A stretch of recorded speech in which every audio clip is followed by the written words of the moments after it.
এই দিনে সিদ্ধান্ত হয়েছিল আওয়ামী লীগ নিষিদ্ধ হচ্ছে।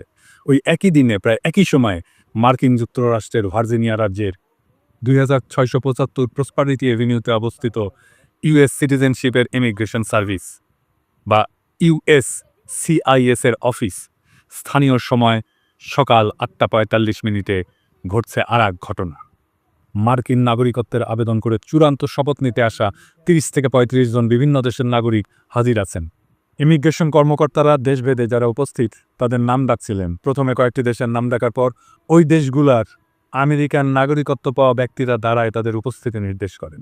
এরপরেই আসে বাংলাদেশের নাম।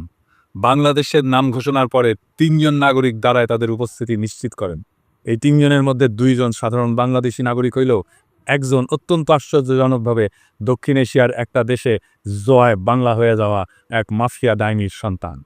হ্যাঁ, ঠিকই ধরেছেন, আমি ৫,৫০০ বিজ্ঞানী জয়ের কথা কইতেছি। গত ১০ই মে মার্কিন নাগরিক হিসেবে শপথ নিছে জয়। কার্ল রানীর পুত্র জয় আমেরিকার সংবিধানকে সমুন্নত রাখার শপথ নিছে, আমেরিকান সংবিধানের প্রতি আনুগত্য প্রকাশ করে শপথ নিছে। ওই যে কুত্তা নিয়ে বসে থাকে না, ওইটা কুত্তাটা গলে সুন্দর আছে। বাংলাদেশের মিশন সমাপ্তি ঘোষণা করে নাকে খত দিয়া আমেরিকান সিটিজেন হইলেন ৫,৫০০ বিজ্ঞানী। অমিত দালালিয়ার দ্বিমুখিতার স্বরূপ দেখেন। সারাদিন আমেরিকা গালি দিয়া নিজেই মার্কিন নাগরিক হলো হাসিনার গুণধর পুত্র। এই দেখেন নাগরিকত্ব গ্রহণ অনুষ্ঠানের শপথ অনুষ্ঠানের অ্যাপয়েন্টমেন্টের ছবি। আমার কাছে ওই অনুষ্ঠানের কিছু এক্সক্লুসিভ ছবি এবং ভিডিও আসছে। এইবার দেখুন এক এক কইরা ভিডিওগুলা। Did I miss? Excuse me. Did I miss anybody? I understand. Okay. All right. Like I said, I'm going to be watching. I like to do.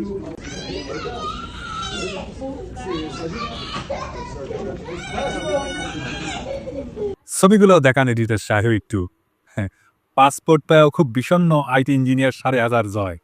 Curl রানীর পুত্র আর এক নমরুদের নাম জয়, খুবই প্রতীকী আওয়ামী লীগের বিজয়। ১৯৭১-এর সেই বিজয় যারে ভুল করে আমাদের মুক্তির যুদ্ধ বলে বোঝানো হয়েছিল। নমরুদের জন্মের পর এক পাকিস্তানি কর্নেল ঠিকই তারে নমরুদ বলে অভিহিত করছিল। শুনেন কার্ল রানীর নিজের মুখে। সেদিন এক কর্নেল আসলো, আমি জয়কে কোলে নিয়ে দাঁড়ানো ছিলাম ইসের কাছে, ঠিক মানে জানলার সিকের কাছে দাঁড়ানো, আমি এপাশে ও পাশে আর্মির সেই কর্নেল। সে আমাকে জিজ্ঞেস করছে যে ওরা জানে যে আমরা নাম রেখেছি, আমার মনে হয় যেটা, তো জিজ্ঞেস করো তোমার ছেলে হয়েছে নাম কি? তা আমি বললাম নাম জয়। इसका मतलब क्या है? তা বললাম জয় মানে জয়, জয় মানে ভিক্টরি, জয় মানে আনন্দ, জয় মানে ভিক্টরি। যখন বলছি জয় মানে ভিক্টরি তখন ওর খুব মেজাজ খারাপ হয়ে গেল। ও ঘুরে যখন চলে যাওয়ার সময় বলতেছে और एक नमरूद पैदा हुआ। সেই নমরুদ জয়ের মার্কিন নাগরিকত্ব আর আওয়ামী লীগ চিরতরে নিষিদ্ধ হওয়ার ঘটনা ঘটল একই দিনে। এইটাই প্রতীকী ঘটনা। আমি বলছিলাম বাংলাদেশে আওয়ামী লীগ গন কেস। জয় নিজেই আশা ছেড়ে দিয়ে বিদায় নিচ্ছে, বাকি আছে পুতুল। ওইটা ডাব্লিউএসওর চাকরির টেনশনে আধা বাক্য লইয়া যাবে। আমার অনুমান জয় নাগরিকত্বের জন্য অ্যাপ্লাই করছে ৫ই আগস্টের পরে, কারণ এই প্রসেস শেষ হইতে মোটামুটি ৮ মাসের মতো সময় লাগে। এই জয় মার্কিন যুক্তরাষ্ট্রের গণতন্ত্রের ন্যায্যতাকে প্রশ্নবিদ্ধ করে সমালোচনা করছিলেন। উসমানিয়া কইছিল যুক্তরাষ্ট্রের পাপেট সরকার বাংলাদেশের ক্ষমতায় না আসা পর্যন্ত বাংলাদেশের সব নির্বাচন ত্রুটিপূর্ণই হবে। হাসিনা আর তার পরিবারের সদস্যরা যেমন পরিস্থিতি বুঝে দেশ ছেড়ে পালাইছিল, তেমন জয়ও আওয়ামী লীগের ভবিষ্যৎ অবস্থা বুঝে স্থায়ী বসবাসের অনুমতিকে নাগরিকত্বে পরিণত করছে।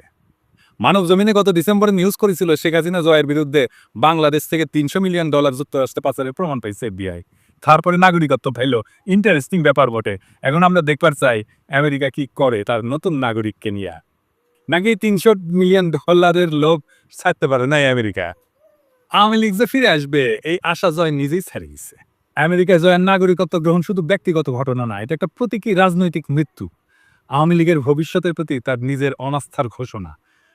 ১০ই মে ভার্জিনিয়ায় ইউএসসিআইএস অফিসে যুক্তরাষ্ট্রের নাগরিক হিসেবে শপথ নিচ্ছে যে সজীব, এই সজীবওয়াদী জয়কে আওয়ামী লীগের ভবিষ্যৎ উত্তরাধিকারী হিসেবে নির্বাচিত করছিল, ডিজিটাল বাংলাদেশের স্থপতি বানাইছিল এবং দলের ভবিষ্যৎ নেতা বানাইছিল। অথচ এই নাগরিকত্ব গ্রহণের মাধ্যমে জয় স্পষ্টভাবে জানাই দিলেন এই দেশের রাজনীতি তার কাঁধে না, তার ভবিষ্যৎ আর এই বাংলাদেশ রাষ্ট্রে না। এই প্রতীকী বিদায়ের অর্থ কি? এইটা হইতেছে সিস্টেমিক পতনের আভ্যন্তরীণ স্বীকৃতি। জয় এখনই বুঝতে পারছে যে আওয়ামী লীগ আর টিকবে না, আওয়ামী লীগ আর ফিরবে না। সে তাই দায়িত্ব থেকে নিজেকে সরাই নিচ্ছে, কেবল বিদেশে সেফ এক্সিট নিশ্চিত করছে। 2 নাম্বার, রাজনৈতিক উত্তরাধিকার ত্যাগ করলো। শেখ হাসিনার মৃত্যুর পরে বা ক্ষমতাচ্যুতির পরে কে আওয়ামী লীগের নেতৃত্ব দেবে, এই প্রশ্নের সরকারি উত্তর ছিল জয় নিবে। কিন্তু নাগরিকত্ব গ্রহণের মাধ্যমে সেই ভবিষ্যৎ সে নিজেই বাতিল করলো। এটা শুধু দায়িত্ব এড়ায় যাওয়া না, এটা আওয়ামী লীগের ভবিষ্যৎ টোটালি বন্ধ হয়ে যাওয়া। 3 নাম্বার, নেতৃত্বহীনতা এবং বাঁচার লড়াই। এখন যেটা চলতেছে তা আওয়ামী লীগের সার্ভাইভাল মোড সিস্টেম ধরে রাখা, মানে শুধু বেঁচে থাকবে কোনো মতে। হাইব্রিড নেতাদের দিয়ে আপোষ এবং যতটা পারা যায় সময় কেনা, টাইম পারচেস করা। পুতুলকে সামনে রেখে ডাব্লিউএসএতে ঢোকানোর চেষ্টা তারই অংশ। আপনি এই ঘটনাকে তুলনা করতে পারেন সোভিয়েত ইউনিয়নের কমিউনিস্ট নেতাদের পরিবারের, বিশেষ করে আমেরিকায় স্থায়ী হওয়ার ঘটনার সাথে। জোসেফ স্ট্যালিন বিখ্যাত নেতা, রাশিয়ান নেতা, তার নাতনি ক্রিস ইভান্স এখন থাকে পোর্টল্যান্ডে ও ওরিগনে, যুক্তরাষ্ট্রে। এটা ছোট অ্যান্টিক দোকান এবং ভিন্টেজ দোকানের মালিক। তার মা শেতলানা আলিলুয়েভা একমাত্র কন্যা স্ট্যালিনের, সেও আমেরিকায় থাকতো, মারা গেছে 2011 সালে। সের্গেই ক্রুশ্চেভ, নিকিতা ক্রুশ্চেভের পোলা, এখন সে ব্রাউন ইউনিভার্সিটির ওয়াটসন ইনস্টিটিউটের সিনিয়র ফেলো, আমেরিকাতেই বাস করতে। 2020 সালে মারা যায় সের্গেই। সের্গের মায়া নিনা ক্রুশ্চেভ এখন নিউ ইয়র্ক, যুক্তরাষ্ট্রে আছে, নিউ স্কুল ফর ইন্টারন্যাশনাল অ্যাফেয়ার্সের অধ্যাপক। এই রাশিয়া ব্যাপক আমেরিকা বিরোধিতা করলেও রুশ রাজনৈতিক এলিটেরা ভীষণ সিনিক্যাল। তারা আমেরিকাকে পছন্দ করে না, কিন্তু আমেরিকায় তার শেষ নিবাস হয়, তার অন্তিম আবাস হয় আমেরিকা। এইভাবে যখন সময় বদলায় তখন সবাই উল্টা দিকে ঘুরে দাঁড়ায়। ইউরি আন্দ্রেপভ কেজিবি প্রধান ছিল, প্রাক্তন এবং সোভিয়েত নেতা। আন্দ্রেপভ প্রেসিডেন্টও ছিল। তার নাতনি তাতিয়ানা আন্দ্রোপোভা এখন মিয়ামিতে থাকে, যুক্তরাষ্ট্র। সে নাচ টাচ শেখায়, কোরিওগ্রাফি শেখায় আর কি। মিখাইল সাসলোভ এক প্রভাবশালী কমিউনিস্ট তাত্ত্বিক ছিল। তার কন্যা মায়া সুমারোকোভা এখন অস্ট্রিয়া থাকে। মিখাইল গর্বাচার, যার সময় সোভিয়েত ইউনিয়ন জয় বাংলা হয়েছিল, তার মাইয়া ইরিনা ভার্গানস্কা এখন সান ফ্রান্সিসকো থাকে, মাঝে মাঝে জার্মানিতেও থাকে। ওই হইতেছে গর্বাচেভ ফাউন্ডেশনের ভাইস প্রেসিডেন্ট। সোভিয়েত রাশিয়ার এই প্রজন্মের কেউই চীন, উত্তর কোরিয়া বা কিউবার মতো তথাকথিত কমিউনিস্ট স্বপ্নের দেশগুলোতে যায়নি, কারণ তারা সবাই চলে গেছে যুক্তরাষ্ট্র বা পশ্চিম ইউরোপের দেশগুলোতে, যেখানে তারা স্বাধীন পেশা বেছে নিয়েছেন, শিক্ষা গ্রহণ করছেন কিংবা দাতব্য সংগঠনে যুক্ত হয়েছেন। হাসিনা নিজে ইন্ডিয়া পালায়, বাংলাদেশে চট করে ঢুকে পড়ার খায়েশ করে, বাংলাদেশে আবার ক্ষমতায় আসার খায়েশ করে, বলে সে ক্ষমতায় আসবে, কিন্তু তার আন্ডা বাচ্চা বাংলাদেশে ফেরার দুঃস্বপ্ন দেখে না, কোনোদিন ফিরবেও না। এই সব কিছুর মানে একটাই, শাসক গোষ্ঠী নিজেরাই আর নিজেদের শাসনের ভবিষ্যৎ দেখে না। রাজনৈতিক দালালি এবং দ্বিচারিতা একজন ব্যক্তি যে নিজেকে বাংলাদেশের ডিজিটাল বিপ্লবের রূপকার হিসেবে দাবি করত, যে আমেরিকার সিস্টেমকে সবসময় বাংলাদেশের জন্য হুমকি বলে দেখাইছে, সে নিজেই সেই সিস্টেমের নাগরিক হইতে উন্মুখ হয়ে বসে আছে। এর চেয়ে বড় দ্বিচারিতা, ভণ্ডামি আর কি হইতে পারে? একদিকে দেশে ভোটাধিকার কেড়ে নেওয়া, অন্যদিকে নিজে অত্যন্ত গর্বের সাথে গণতান্ত্রিক আমেরিকান নাগরিক হওয়া। এটি প্রমাণ করে শেখ হাসিনা পরিবার আওয়ামী লীগকে আর ভবিষ্যৎ হিসেবে দেখতেছে না। জয় গেছে, সাথে আওয়ামী লীগরেও নিয়ে গেছে। জয়ের নাগরিকত্ব গ্রহণ শুধু একটা ব্যক্তিগত সিদ্ধান্ত নয়, এটা রাজনৈতিক পলায়নের ঘোষণা। এখন যারা হাসিনা চট করে ঢুকে পড়বে বলে গাল গল্প করতেছে, আশায় আশায় আওয়ামী লীগ আবার ফিরে আসবে, ভয়ঙ্করভাবে ফিরে আসবে, তারা হয়তো নিজেরাও জানে বাংলাদেশের মানুষের চোখে আওয়ামী লীগ এখন অতীত, একটা ফুরায় যাওয়া অধ্যায়। আওয়ামী লীগের শেষকৃত্যে জয় নিজেই পুরোহিত। একটা সময় ছিল জয় তো বাংলাদেশে আমার সব কিছু, ফেসবুকের ডিপিতে রাখতো সবুজ পাসপোর্ট। আজ সেই পাসপোর্ট রেখা সে হাজির প্রসপারিটি এভিনিউতে, নামেই তো বুঝেন সমৃদ্ধির পথ। বাংলাদেশের রাজনীতি, গণতন্ত্র, ডিজিটাল রূপকথা সব ফেলা আজ 5,500 জয় দাঁড়ায় আছে মার্কিন নাগরিকত্বের শপথ অনুষ্ঠানে।